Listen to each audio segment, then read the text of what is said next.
Bonjour. Bonjour. Bonjour. Bonjour. Bonjour. Bon alors Yann, qui es-tu, que fais-tu, d'où viens-tu?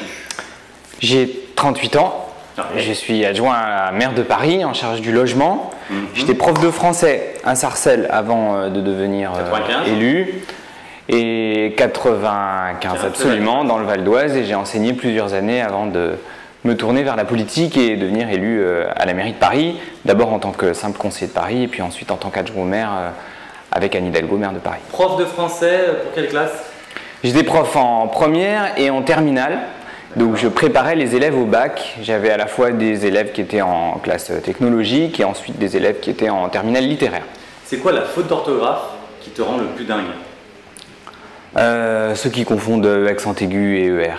Et c'est vrai que moi c'est un souvenir que j'ai quand j'étais prof, c'est que j'avais énormément de mal à lire une copie sans tenir compte de l'orthographe. Et du coup, quand un élève faisait beaucoup de fautes d'orthographe, j'avais énormément de mal à voir les qualités de la copie, parce que malgré les fautes d'orthographe, il peut y avoir des choses intelligentes qui sont dites.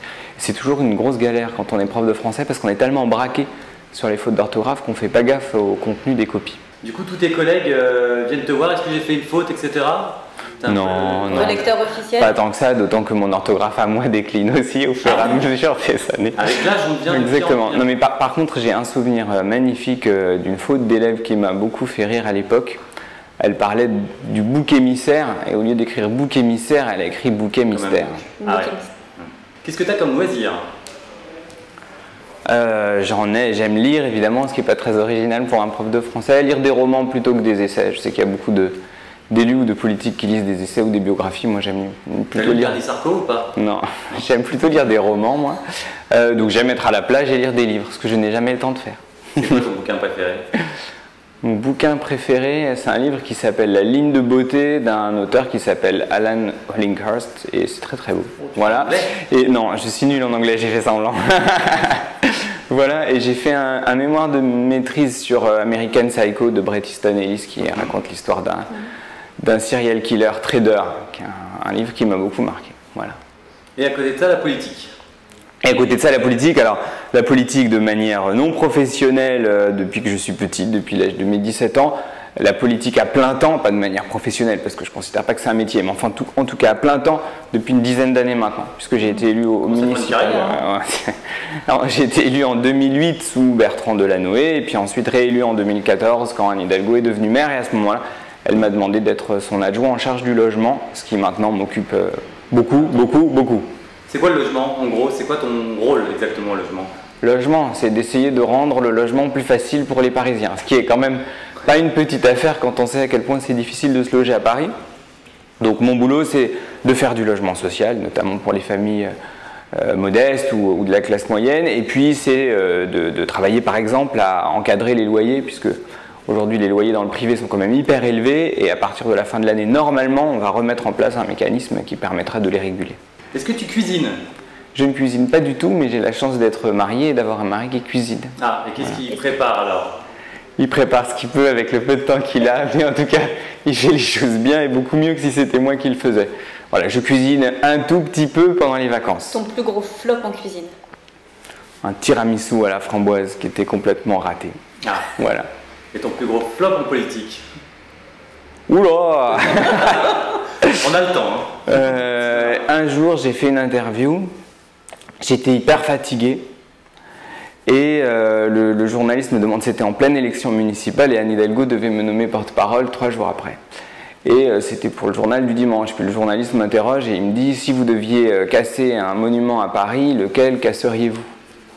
Et puis, non, j'avais pas d'idée et j'ai dit le Sacré-Cœur, parce que le Sacré-Cœur est le symbole de l'écrasement de la commune. Et c'est un monument qui, symboliquement, symbolise des choses que je n'aime pas. Bon, évidemment, il n'aurait pas fallu dire une chose pareille. Et je n'ai pas l'intention de casser le Sacré-Cœur.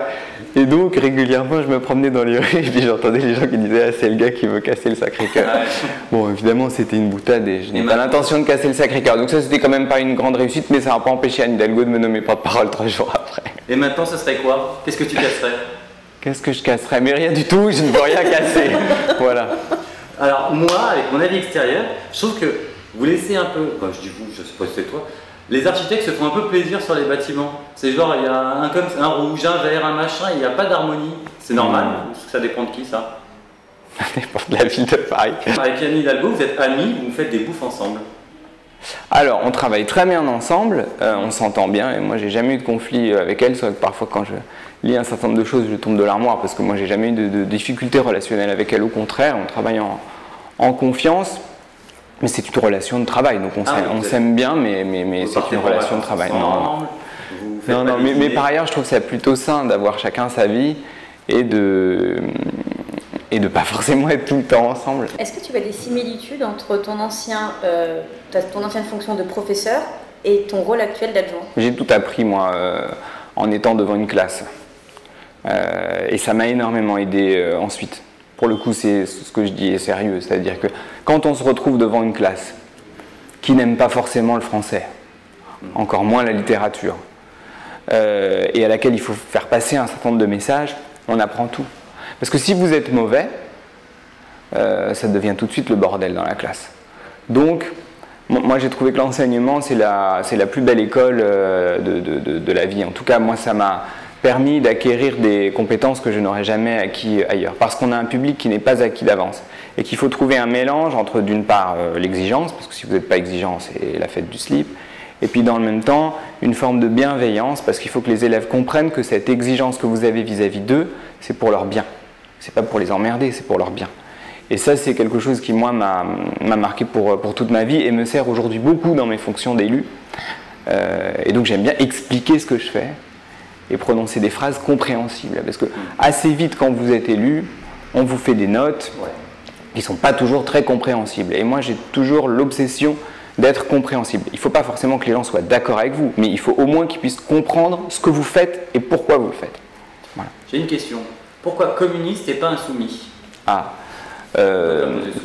D'abord, je suis communiste depuis longtemps, moi, puisque j'ai adhéré au Parti communiste à 17 ans, bien avant que les insoumis n'existent, et je suis fidèle à ma famille politique, parce que moi, ce que j'aime chez les communistes, qui peut-être ont des défauts, mais qui en tout cas ont une qualité, je crois, c'est qu'ils font des choses. C'est-à-dire que moi, je ne fais pas de la politique pour parler, je fais de la politique pour faire des choses. Et donc, je suis un élu local. Je fais des logements sociaux, je fais des centres d'hébergement pour les sans-abri, j'en ai fait un dans le 16e qui a un peu semé des polémiques, mais en tout cas, je fais des choses et j'ai l'obsession de faire. Moi, je suis heureux quand une famille me dit, grâce à vous, mon gamin, il a une pièce pour faire ses devoirs, il a sa chambre. Pour conclure, tu vas désigner quelqu'un qui fera casting politique à ta place la prochaine fois. J'en ai un qui est très bien, qui est adjoint au maire d'Arles, dans les Bouches-du-Rhône, qui s'appelle Nicolas Koukas.